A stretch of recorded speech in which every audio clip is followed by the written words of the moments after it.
আমরা আরেক বদনাম আছে, আমরা কদম বুসি করিলাই।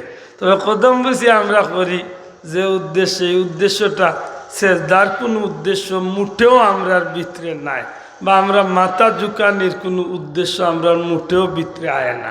আমরা সর্বোপরি দেখা যায় মা বাপ, হৌরহড়ি, উস্তাদ, পীর বুজুর্গ বা আমরা সম্মানী করে পাইলে আমরা ইজ্জত করিয়া কদম বুসি করি।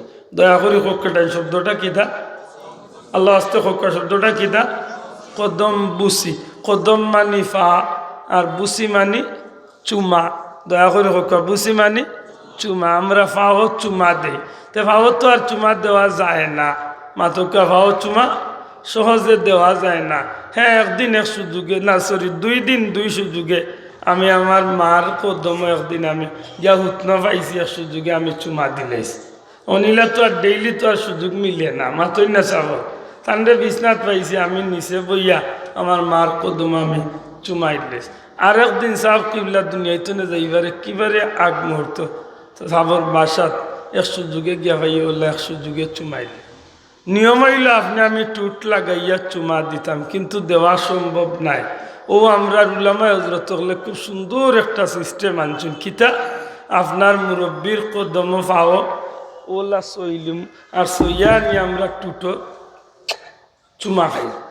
অতন্যা চাব ও আমরা ভোগটা আদায় হয়ে গেছে, অতন্যা ভোগটা আদায় হয়ে গেছে। এই সময় আমরা মাথা ঝুঁকানির ইচ্ছা নাই, মাথা নিচে দিয়ে দেওয়ারও ইচ্ছা নাই। মানে আমরা সেজদা দেওয়ার কোনো শখ না। ইকানো যদি কোনো ভাই এখন বলে না তেন মাথা নুই গেছে, বলে ভাই যারে ভাল লাগে না তার বাল্লা খানো ভাল লাগে না। কোনটানি নিয়ত থাকলে কত নমুনায় কোনটাই যায়, কারণ বহুত কাম আছে মাথা নুয়ায়।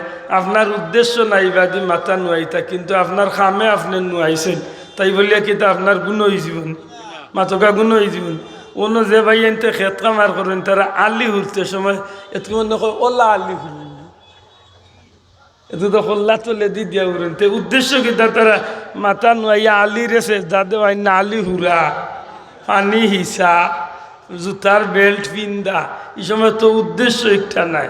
আপনারা সবে শুনছেন আলী মগলর মুখ, কুরআন শরীফের বাদে দুনিয়ার মাঝে সবচেয়ে সম্মানী কিতাব যেখান, সবচেয়ে পবিত্র কিতাব যেখান, এখানে হইল বুখারী শরীফ।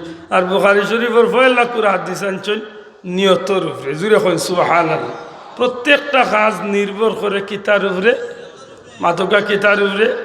ওই ইমাম সাহেব মোলামা একরাম জিকান জানো, কুরবানি যখন দেই আমরা তখন ইমাম সাহেব হুজুরে এক আয়াত পড়েন। ইমাম সাহেব এক আয়াত পড়েন কুরবানি দিবার আগে, ইন্না সলাতি ওয়া নুসুকি ওয়া মাহইয়ায়া ওয়া মামাতি লিল্লাহি রাব্বিল আলামিন। আমার নমাজ, আমার রোজা, আমার হজ, আমার জাকাত, আমার দুনিয়ার যত ইবাদত বন্দেগি, আমার কুরবানি সবটা লিল্লাহি রাব্বিল আলামিন।